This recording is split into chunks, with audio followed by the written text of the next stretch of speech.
I am really excited to be with you today on our 100th episode of Business Life Done Well podcast.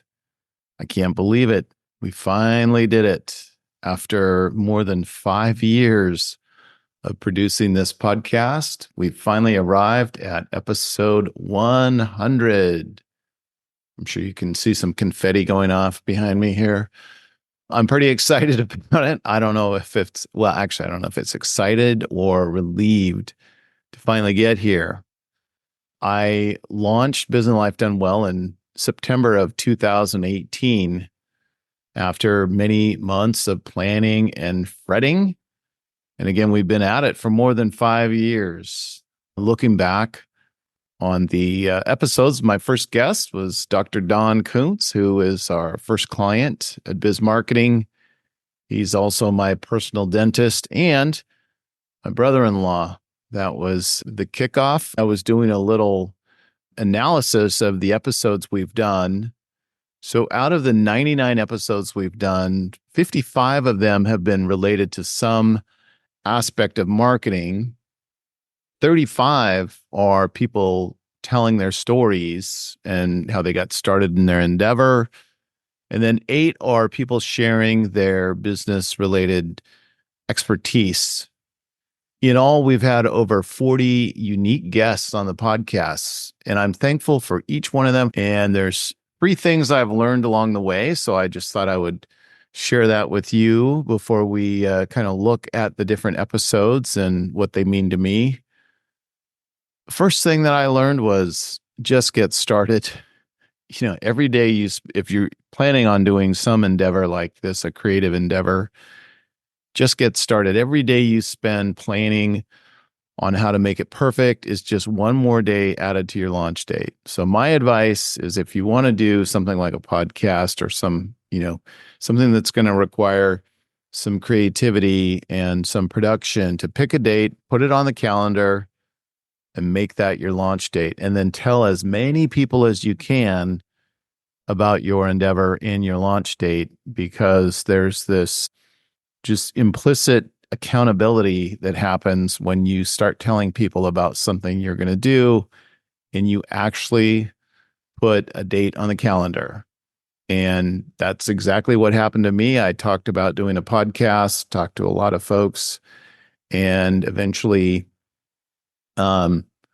just said, okay, I'm going to start it in September. And I even ended up 2 weeks later than I expected or that I wanted to, but we finally did go live September 2018. If you're starting something like this, like a podcast, don't worry too much about the gear. I spent 3 months researching and buying equipment, and in retrospect, it was complete overkill. These days, you can get quality audio recordings directly off of a Zoom call. So there's not a need to get too technical about things. You don't need to have the perfect microphone, the perfect camera. This microphone I'm using here is the same one I bought 5 years ago. Another thing I learned kind of the hard way, which is talk less and listen more. So I kind of cringe when I think back about how I would ask questions in my first year or two of doing podcast interviews. Yes, first year or two. It takes a while to figure this out, but again, you just got to keep at it. And I would just spend way too much time asking a question and then not leaving enough time for my guests to answer the question. I was more concerned with asking the next question. And over time, I learned to keep my mouth shut and let the person give their answer and kind of expound upon what I had asked them. So now what I try to do is ask questions in a more open-ended way and let my guests take it from there. One other thing I learned was that the magic of editing in those cases where I would take 5 minutes to ask a single question, I would go in and edit my part of the interview. I would take, literally 5 minutes of asking a question, edit it down into just simply, boom, one sentence asking the question and then letting the person answer. That's why, some of the podcasts that we've done sound better than others because I kind of figured that out as I went. Another thing that I've learned along the way is we did podcasts 2018, 2019, 2020. We were really gung ho, and then we just kind of slacked off, or I slacked off, and really didn't produce anything for quite a while and almost thought about giving up. But I had this goal. I always had this goal of getting to 100 episodes. And at the time, we had only produced like 30 episodes or something like that. So I started to really just dig in and start producing again. And the other thing I did was we have a director of marketing on our team, Emily Cadell, who holds me accountable. So every month we have a meeting about what content's going to get produced. And then each week she's bugging me every Wednesday and Thursday for the content to actually get produced. And she makes sure that all the creative goes along with it and that it gets announced on our socials and it goes out in our email newsletter as well. So having somebody to hold you accountable is really important. And kind of the last thing that I learned, well, many things, just one other thing I learned that I want to relate today is you're never too old to get started. I think I was 57, perhaps, I guess, when I started this, 58, when I started this podcast. And one of my favorite stories from the podcast was episode 9 with Doug Lofstrom. A little hard to say his name. He is a guy from Edmonds who started his painting career at age 79. And up to that point in his life, he had never picked up a paintbrush, a fine art paintbrush. I'm sure he painted around his house, but had never actually painted. He started painting at 79. And by his 81st birthday, he had painted over 75 paintings. And that's on episode 9 of the podcast. And I would really encourage you to listen to that episode. He has a very emotional story about some work that he did for some people and some paintings that he produced that really helped some people find some healing and some hope. And it's really amazing, the story that he tells. So that's Doug Lofstrom. And I'm going to take a look here now and just go through all the episodes that we produced. I'm going to pull it up on my screen here. And I'm just going to walk through our website here. And if you're just listening to the podcast, you'll just have to listen along as I describe some of the podcast episodes that were, what were meaningful and kind of what they were about. I'm just going to touch briefly on some as we go through the list here. So as I mentioned, we had Don Kuntz was our first episode. He is a dentist. The episode was called A Dentist with a Purpose. And that was a great insight into what Dr. Kuntz had done. And at the time, it was more than 5 years ago, he had just purchased a piece of real estate across the parking lot from his then current practice. Since then, they've now opened up that practice. And in the story, you'll hear him talk about having 5 operatories and wanting to get to 7. Now they have 12 at the new building.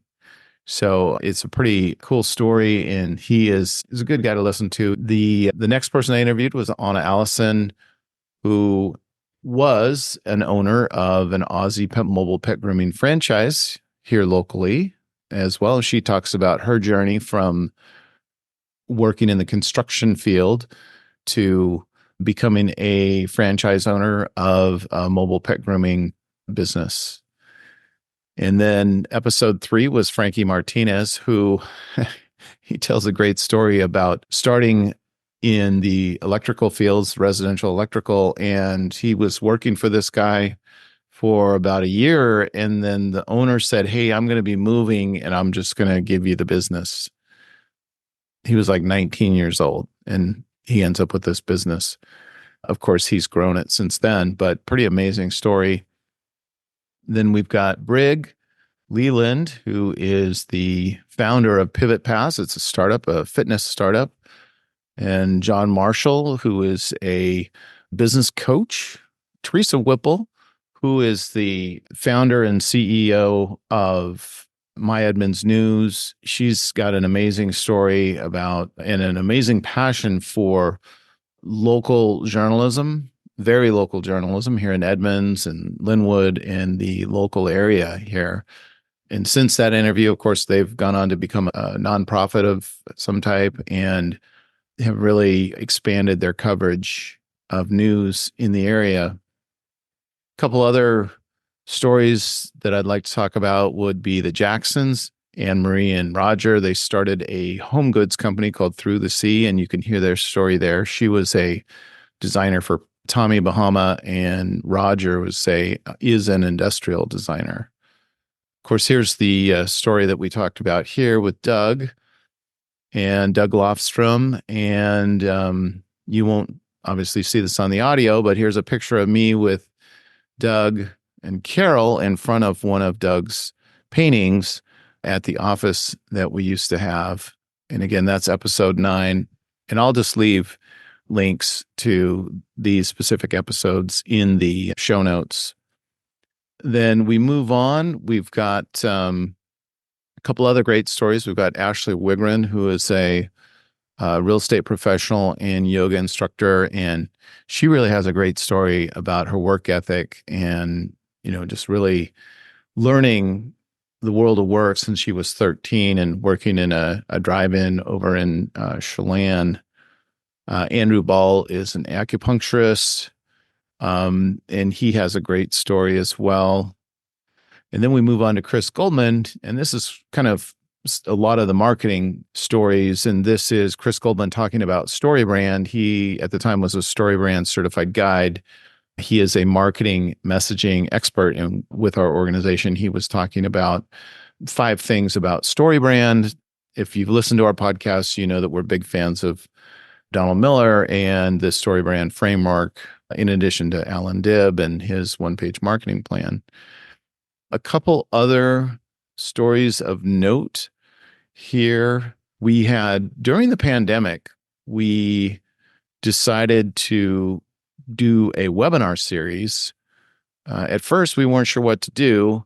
And then we decided, hey, let's produce some webinars. Let's reach out and do something for local businesses. So we created a series, this one here called Covering Your Bases, Small Business Survival Guide, Marketing Through This Crisis. And we just offered some practical tips to businesses on how to message their customers and what to do during the crisis. So that ended up being like 5 episodes of the podcast. A few others of note here. We had Jessica Brooks. We had Kevin Schmidt, Dr. Lindsay Harding. She is a naturopathic doctor. Anthony Langdon with Asset Roofing. Marcy Taylor. Marcy is a legal consultant, marketing consultant that I work with a couple of the lawyers that we help. And we did an interview about Clubhouse. Does anybody remember Clubhouse? That was the audio networking tool, so to speak, that was all the rage for about 5 minutes. And I'm not sure where it is at this time, but Clubhouse, we talked about Clubhouse and what it was. And then we also spoke to Caitlin Ferguson. She is a virtual bookkeeper and talked about the benefits of hiring a virtual bookkeeper and just the benefits of having a professional do your books and, not having your cousin do it for you. And then we also spoke with John Hall. John is a serial entrepreneur. He started Grade Us. He started Switchbird, and he is just a great guy to talk to. We've been using their products for many years. And so we had a conversation with him. We also spoke with Sarah Rivera and Joe Sherman. Joe is a coach, and he's an MD and also a coach for medical professionals and helping them balance work and life and getting the most out of both and thriving. And then fast forwarding here a little bit, this was an interesting conversation we had with Sally Morgan, who is a voice and singing coach. And I would encourage you to listen to this. That's episode 51. That was really interesting. I was a little scared. I thought she was going to make me sing, but she didn't. Another episode is with Nathan Cadell. Now, this is Emily Cadell's husband. He is a pastor in the Boston area and also a ultramarathon runner. So we talked about his journey to becoming an ultramarathoner. So if you're interested in learning about what it takes and what motivates these ultramarathoners, Nathan is a great example of that. And he's done many ultramarathons since we recorded that as well. I also had a chat with Ethan Vastbinder, who's the CEO, founder of College Movers, which is a kind of a labor company. They'll do moving and other work for you. And they work with a lot of college students, providing them with jobs to help get their income up. And then a couple other ones. We have a lot with Paul Lee. He is an SEO expert. He is our SEO expert. And then we have here many episodes called the 1PMP series. So this is specifically related to the one-page marketing plan, which is the book by Alan Dibb. We are certified coaches for this program. This is really kind of the Bible that we refer to for marketing with our clients. So there are a lot of different aspects of the one-page marketing plan that we've gone into with the podcast episodes. In fact, one of the really good episodes here, we worked with Ann Gehring. She's a leadership coach, and we actually took her through a real world example or real world going through the one-page marketing plan. We're still in the process of doing that.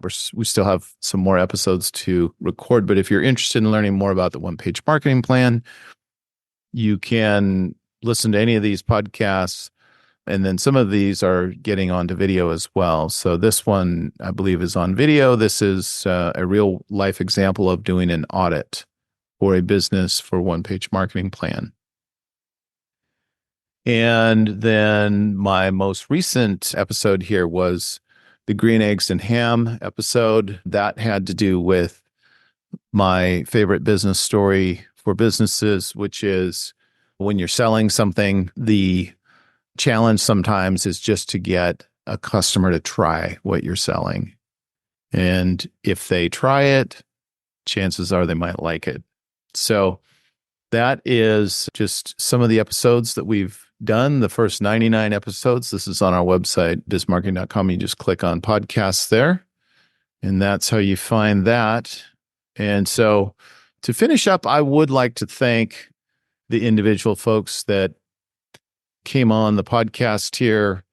I'd like to start just in alphabetical order here. Anna Allison, Andrew Ball, Ann Gehring, Anne Marie and Roger Jackson, Anthony Langdon, Ashley Wigren, Brig Leland, Camille Gallinger, Chris Chavez, Courtney Tyson, David Coffer, Don Kuntz, Doug Lofstrom, Dr. Lindsay Harding, Eli Neal, Eric Beyer, Eric Meltvet, Ethan Vastbinder, Frankie Martinez, Jessica Brooks, Joe Sherman, MD, John Hughes, John Marshall, John Hall, Caitlin Ferguson, Kevin Schmidt, Lauren O'Laughlin, Marcy Taylor, Mike Lavati Laposa, Nathan Cadell, Paul Lee, Rachel Morgan, Sally Morgan, Sarah Rivera, Stuart Jenner, Teresa Whipple, and David Cieslak. And finally, I'd like to thank my team,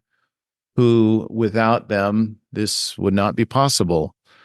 And that is Ann McKinney, Marcel Colon, Tim Hendershot, Chris Goldman, and Emily Cadell. Thank you.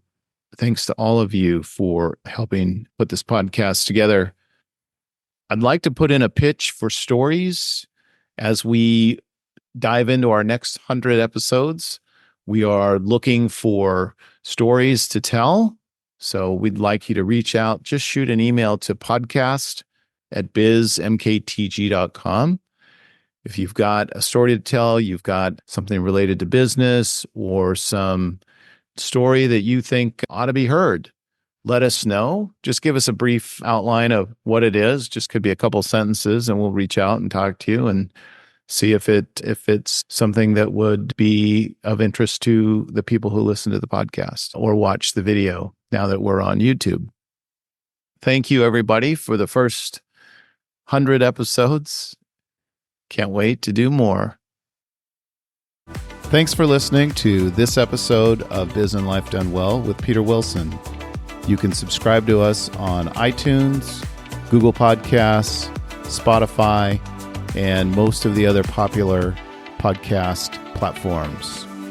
Please tell your friends about us and leave us a review so even more people will find out about us. Thanks again. We'll see you soon.